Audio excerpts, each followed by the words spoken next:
ఒక పట్టణంలో అజయ్ అనే అబ్బాయి ఉండేవాడు.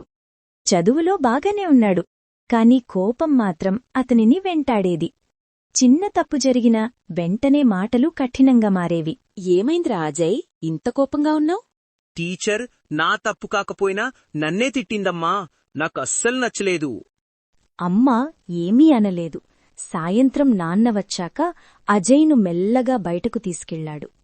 ఈ అద్దాన్ని చూడురా, ఒక్క రాయి పడితే ఏమవుతుంది? పగిలిపోతుంది నానా.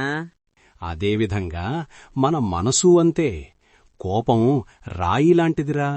ఒక్కసారి విసిరితే మాటలు పగిలిపోతాయి, సంబంధాలు కూడా పగిలిపోతాయి. నాన్నా, నేను కోపంలో అమ్మను చాలాసార్లు బాధపెట్టాను కదా.